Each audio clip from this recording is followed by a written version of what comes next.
Hey, what's up everyone? This is Rakesh from motionhistory.com and welcome back to another brand new After Effects tutorial.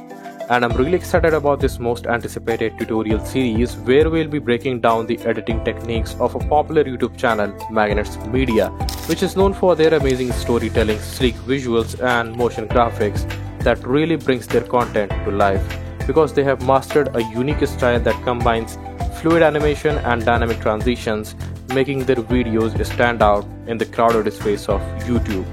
And I want to say a huge thank you for all the love and support you guys have shown on the Vox tutorial, and since then I'm getting tons of messages and comments to make a tutorial on Magnets Media, and here we are with the episode 1 of this series. So in this episode 1, we will dive deep into the editing workflow of creating the iconic Coca-Cola animation, covering everything step by step and across multiple episodes so that you don't lose the grip. And now let's take a look on that iconic Coca-Cola animation. Coca-Cola spend endless billions on advertising every year, but will never once try to sell you on their products. They sell an idea, happiness, harmony, togetherness. But some would say it's a distraction from the disturbing truth. There are a lot of serious accusations against the company that they've caused disease, droughts, exploitation, and much worse. So buckle up. We're going on a journey through Coke's incredible history, spanning 3 different centuries. We'll be examining how Coca-Cola really became one of the most recognized brands ever, and at what cost. Because one thing is for sure, you don't build an empire selling sugar water by telling people the truth. Whether you're a beginner or a seasoned editor looking to refine your skills, then I've got you all covered with this series. So without any further ado, let's quickly roll the intro and jump straight into the After Effects.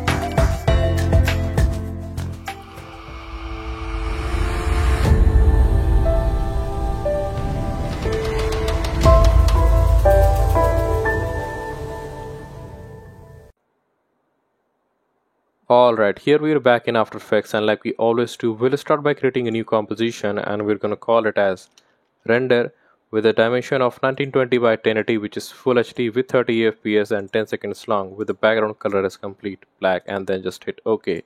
And then let's create another composition and we're going to just simply call it as Scene underscore 01 with the same settings, hit OK, and for the last time let's create a new one and we're going to simply call it as Background and then just hit OK. Alright. And before we proceed any further with the animation, let me make it very clear that in this episode 1, we are only going to break down the first few seconds of the animation, which would look something like this. And then in the second episode, we will take this animation a bit further, as you can see. Okay. And the reason I have divided this tutorial into multiple episodes is only to ensure that each episode remains concise and engaging, because combining everything into one single video would have extended the runtime beyond an hour, and I also wanted to maintain the spark of the tutorial throughout.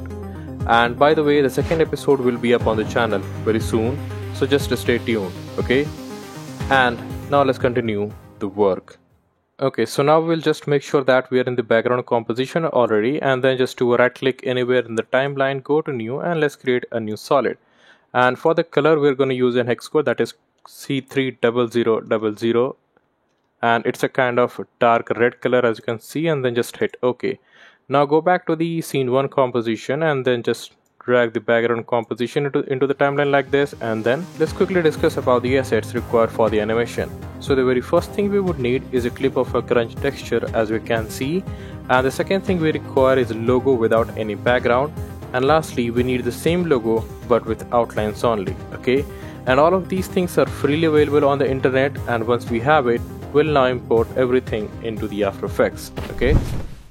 So now just do a right click in the project window and let's create a new folder, okay? And we're going to call this one as Assets, and we'll now make sure the folder is selected and then go to File, Import, and click on File. And these are the 3 things we were talking about, and then just hit Open, okay?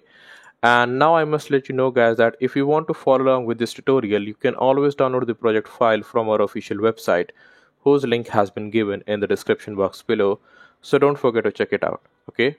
And now we'll simply select the background layer and then do a double click on the rectangle tool, and it will automatically create a mask for us.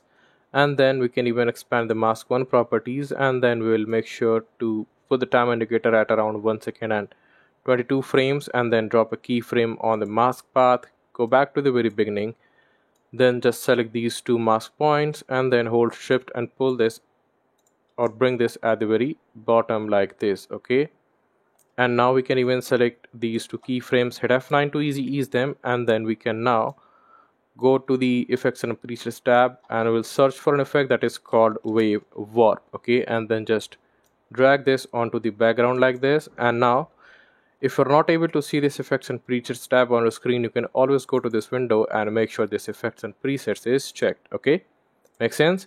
And now in the settings, we'll simply keep this wave type as sine, and for the wave height we're gonna go with 16, and for the wave width I think 357 is the perfect value for this, and for the direction I think 79 degrees will do the work, and for the wave speed we're going to keep this one as 1.5. okay, like this. And now if we just see the preview, this is what it will look like, but yeah, this is what we needed. Okay, and after this we're going to go back to the project window and then just bring in our grunge texture into the timeline, and we're going to place it right at the very bottom. Okay, so after this we'll simply select the background layer, hit M to see the mask, and just copy the mask 1, and just make sure to stay at the very beginning of your timeline, and then just paste the mask we have copied, and we can now hit M to see the keyframes, and it is right here. All right, and after this we'll also apply another effect which is called the invert. So just drag this onto the grunge layer like this, and we will also copy the same wave warp effect with the same settings and apply it onto the grunge layer like this. Okay, and now if we change the phase angle to see the grunge, and I'm gonna keep it something like this. Okay, and now wavy kind of edge at the very bottom, we can simply change the pinning to bottom edge, and this is what we will have. And I think I should change a little bit for the phase angle like this. I mean, I should go, and I think it is better if we just move this layer a little bit up like this using the arrow keys. Okay, and I think this is what I needed. All right, okay, perfect, makes sense. And now after this what we can do is we can go back to the project window and simply drag the same grunge into the timeline and place it right on top of the background. Okay, and apply the same invert effect, and also there is one more which is the curves. Okay, and just apply it onto the layer just by dragging this into the effects control window. And after this we can simply move this white or the RGB curve something like this to the right, and the top one to the left, and then we can simply change the track matte of the background layer to Luma matte like this. Okay, and now on the background layer, right? This is what I needed, and this is what we were actually going for. All right, this looks pretty good at the moment, but don't worry about the left and the right side edge, as we will fix it at the very end. Okay, nothing to worry about it. And now let's go back to the project window again, and after this what we will do is we'll simply bring in our Coca-Cola logo, Coca-Cola logo I mean yeah, and then just hit S to see the scaling properties and scale this something like this. Okay, at 38, or maybe let's keep it at 36. Yeah, 38 looks good, nothing to worry about. All right, so once we have the logo into the timeline, we'll now just create a new solid, and we're gonna choose the background color as complete white, hit OK, and just place it right under the logo. Okay, and after this we'll simply copy the same wave warp effect with the same settings and paste it onto the white solid. Okay, and we will also copy the mask keyframes which is right here. Just copy both of them, select the white solid, and make sure to stay at the very beginning first of all, and only then paste the keyframes. All right, and after this we can now change the track matte of the white solid to alpha matte. All right, so now in this way we'll get a revealing animation, all right, and it feels like, or it looks like, the red layer is the one who is actually revealing the logo, right? And this is what we needed. And after this, we can now go back to the project window and let's bring in our logo outline, because we also need to use this one. Okay, and now just hit S to see the scaling property, and again scale this down at the same value, which is 38%. Okay, and after this we'll search for invert and then just drag it onto the outlines logo. And now to remove all the black area from the logo, we can just simply change the blending mode to screen, all right, like this. And as we can see that it is almost perfectly aligned with the first logo, but we can still use the arrow keys so that it should blend all together like this. Okay, and there should be no gap visible between both the logo. Okay, and in order to remove this registered logo, trademark, or whatever you want to call it, this icon I mean, we can simply just keep this layer selected and then pick up the pen tool and simply draw a rough mask like this. Okay, you don't have to be very perfect here, and then we can hit M to see the mask and then click on this inverted. All right, and now it's gone. Okay, and now if you just do a scrub preview to see the animation we have made till now, is this is what we will have. Okay, but now there is one more thing we can do, is if we just select this layer, hit T to see the opacity, and first of all let's bring this opacity down to 0 and then drop a keyframe, and then maybe let's go to around 1 second, and I mean 15th frame will be good, or yeah, let's go with that, just 1 second. Okay, and we'll bring this value back to 100% like this. Okay, and now we can just select all of these things and also this one, and just move it a little bit to the right in the timeline like this. Okay, and now this is what we will have. All right, but we still have just few things to do. Okay, and that is to create those curved lines as you can see right here on the screen. Okay, so just grab the pen tool and then hold shift on the keyboard and draw a straight line across the composition like this, and then add one more point somewhere at the center like this. Okay, and now we can simply hold alt or the option key on the keyboard and click on the same point, which will basically enable the handles, and we can just tweak the handles to make a smooth curve like this. Okay, and now we can even increase the stroke width, so let's go with the amount of 100 for now. Okay, and after this we can even adjust the points if needed, but I'm not gonna touch the points for now, just a little bit of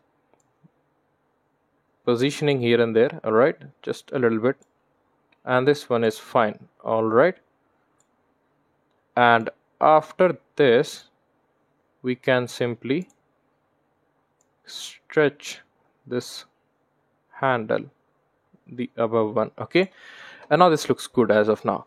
And now just expand the layer, go to contents, and then open shape 1, stroke 1, and here we'll find a taper section. So if we just increase the start length and increase this value up to 100, we can see that the line has become tapered from the left side. And if we need the same thing from the right side, we can simply increase this end length, and now we're in a good position to increase the stroke width like this. Okay, and for some reason I'm not really satisfied with the curve. Okay, and I think I must make it something like this. Yeah, this looks really cool now, and I think we need a little bit of thickness more. Okay, and now we can just place it, I mean this entire line on the top like this. Okay, but still I'm able to see some sort of corner, so just grab the pen tool again, click on this center point, and I think I must stretch the handles like this. Okay, and use this handle if needed. Okay, that looks good really.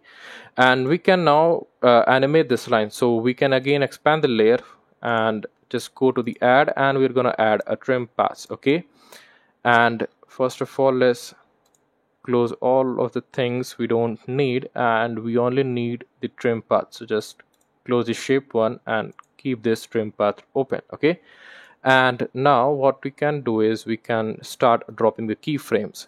So let's quickly place the time indicator at the very beginning of our timeline, and then decrease the end amount down to 0, drop a keyframe, and then go to 25th frame. Okay, and drop a keyframe with 0% value on the start property, and go to 1 second and 10 frames, and then increase the end amount up to 100 like this, and then finally we'll go to 2 second and 5th frame and increase the start value also. All right, and in this way we'll get this trim paths animation, as you can see. And we can even select all of the layers, turn on the motion blur, and click on this little box right here. Okay, and after this we can, I think the curve doesn't look that good now after applying the animation, so we can again pick up the pen tool and just click on this point, and let's modify the curvature a bit like this and decrease the width as well. All right, and now in this way we will have something like this. Yeah, that looks pretty cool now. And after this we can even rename this layer by pressing enter on the keyboard, and let's call this one as line 1. Okay, and after this we can select the line 1, go to edit and click on duplicate, and then just pull this layer a little bit down and put this one under the line 1, and we want the line 1 to be placed just a little bit up as well. Okay, now expand the line 2, go to contents, shape 1, and click on this reverse path direction. Okay, and in this way what would happen is the bottom line will basically start animating from the right side, as you can see. Okay, and if we add just a little bit of displacement in both the lines, so here comes the first one, and only then the second one, I mean the top line, will appear. Okay, so this is what we really needed. And what would happen if we just place this line 2 maybe a little bit more to the bottom side downwards, and then the top one like this. Okay, so it is all up to you. Just try to place the layer wherever you want, and yeah, there is no specific order or a way to create this sort of animation, so it's all up to you. Alright, so once we are done and happy with the animation we have made till now, it's time to add some minor and yet important details into the entire animation, and to do so we just have to import few other assets into the project window. Alright, so we will just select the assets folder and then go to the file and import, and just click on file, and these are the 3 things from the last and the first one. Okay, and then just hit open, and After Effects will automatically place all those files under the assets folder. Alright, and once done we will simply bring in our very first image into the timeline like this, and it's basically an image of dots, as you can see. So if we just do a right click, transform, and fit to comp width, and now you can see this is nothing but a kind of pattern of dots, as you can see. And now we'll again apply the same invert effect. Okay, and then set this to screen, the blending mode, and then we can even hit T to see the opacity, and just bring this value down to maybe 40%, or maybe let's keep this one as 32. Alright, for now, and we'll modify this value later on if needed. Okay, so once done, let's go back to the project file, and this time we're gonna bring in the dust particle MP4, which is a video. Yeah, and again just do a right click on the layer, transform, and fit this to comp width. Alright, and we can even stretch or increase the height like this, and just just change the blending mode to add.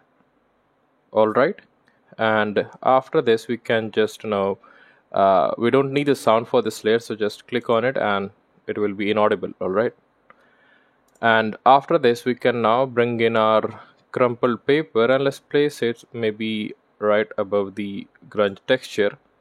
Okay, Or maybe we can just put the layer at the very top and then change the blending mode to multiply, and then this animation will look like that we have placed a red crumpled paper at the back, right? And now if we just take a closer look on the logo, we'll find that we are still able to see the gaps between both the logo. And to fix it, there is a very permanent solution for that, and that is to apply a simple choker. So just drag this effect onto the Coca-Cola logo, the first logo we dragged, and we're going to change this choke matte value to maybe -5.5. okay, and it will cover up almost all of the things, all of the cap I mean. And then we can even try to select this logo outline and use the arrow key and place it perfectly, and the cap is not going to bother us anymore. Okay, so it wasn't a big deal. So after this we can go back to the assets, and there is something I observed, that I mistakenly imported the grunge texture, the same thing which is right here, twice.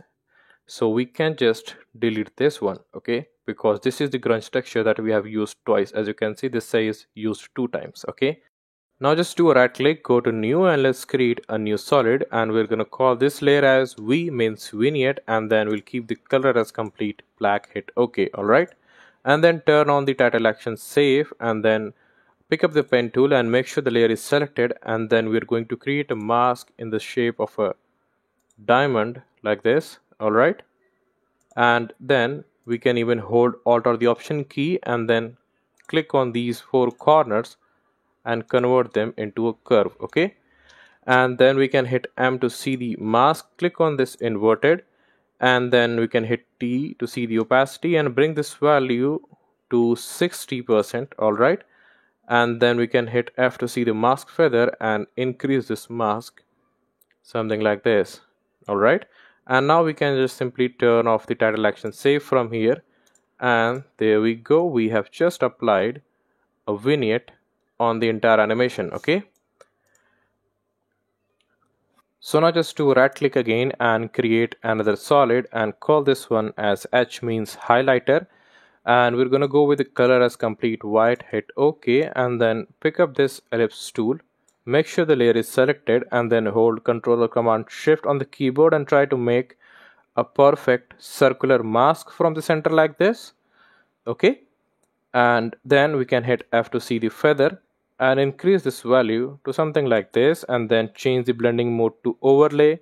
Hit T to see the opacity, bring this value down to 50, and then we'll search for another effect which is called drop shadow, and then just drag this effect onto the line 1 first of all, and then in the settings change the shadow color to white, and for the opacity let's bring up this value up to 80%, and then there is no need to change the direction of 135 degrees and the distance of 5, but for the softness we're going to crank up this value up to 76. Okay, and in this way we'll get a glow kind of effect on this line 1. Alright, and we can even copy the drop shadow effect, select the line 2 and paste it on this layer, and here we have the same drop shadow effect. Alright, and you can of course use the glow effect if you want, but for the sake of this tutorial we're only gonna go with the drop shadow. Okay, so just do whatever you want and see what works best for you. Alright, and we are almost there with this animation. We go back to the project window and then go to this render composition. Now let's bring the scene 1 comp into the time, and this is because of the wave warp effect that we have applied,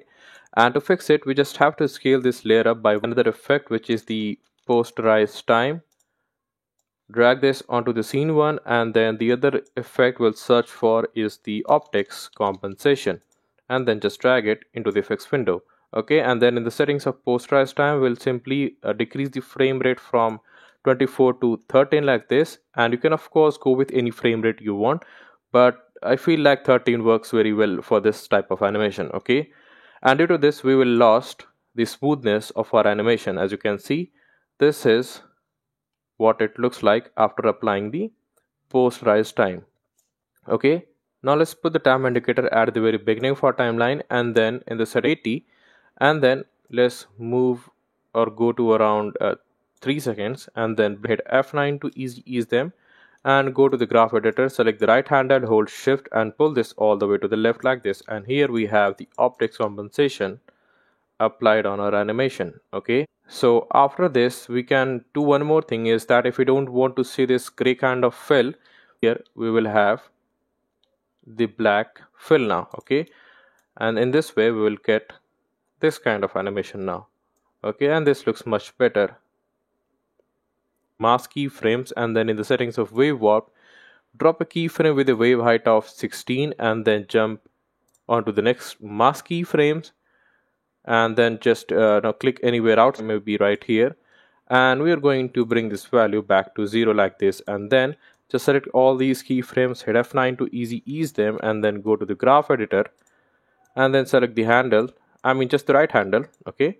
Hold shift and pull this all the way to the left. Alright, and in this appear between these two keyframes, okay, because we have set the wave height to 0 at this 4 or 5 layers, and just move it a little bit here, and then we can now go back to the render composition to see or some color corrections here and there with the layers we have in the scene 1, okay?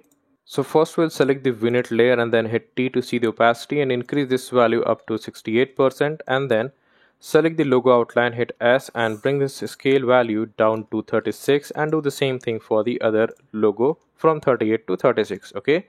And after this we can just select all of these 5 layers and place it a bit backwards in time like this, and we'll also move these 2 layers accordingly, and I think we should place it a bit forward in time, okay?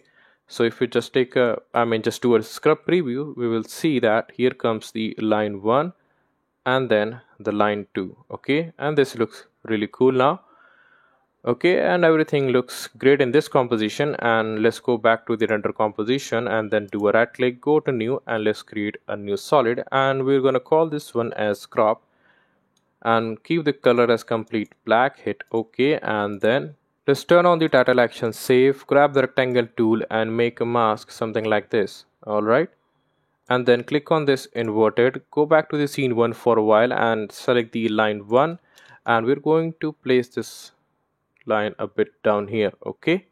And we can even decrease the width to maybe 270 pixel.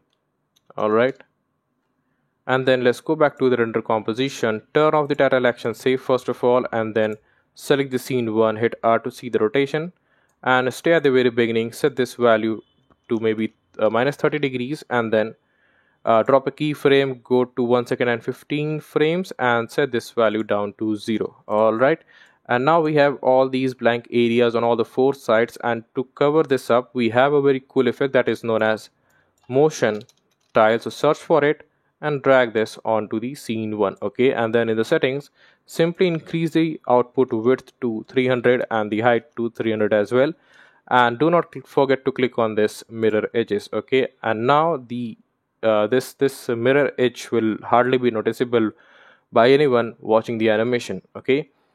So just now select these 2 keyframes, hit F9 to easy ease them, and then go to the graph editor, select the right handle, hold shift, and then move this all the way to the left, okay?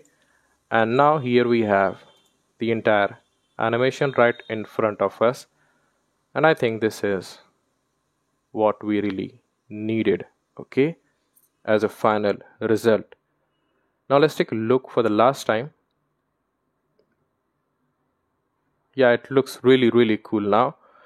And the crop layer that we have added here is basically an additional layer which you can keep it if you want in your animation, but in this series we're not going to take it forward, okay? And that means we're going to turn it off forever like this. And now let's take a final look on the entire animation we have made in the last 30 minutes, and this entire thing looks really amazing, okay?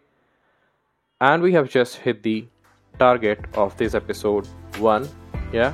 But you can of course take your own time and see how you can improve the overall animation by tweaking the settings, adding some overlays, or maybe using some other effects. So just feel free to play around with this entire animation because the world is all yours in After Effects. So yeah, this marks the end of this episode 1, and thank you so much for watching this video, and I hope you really enjoyed learning today's concept. And if you really did, then make sure to hit the like button, subscribe to our channel, and also press the bell icon so that you never miss any upcoming tutorials. And lastly, don't forget to follow me as MotionStreet on Instagram, and I'll see you in the next video. Till then, keep dreaming, keep creating. Peace out.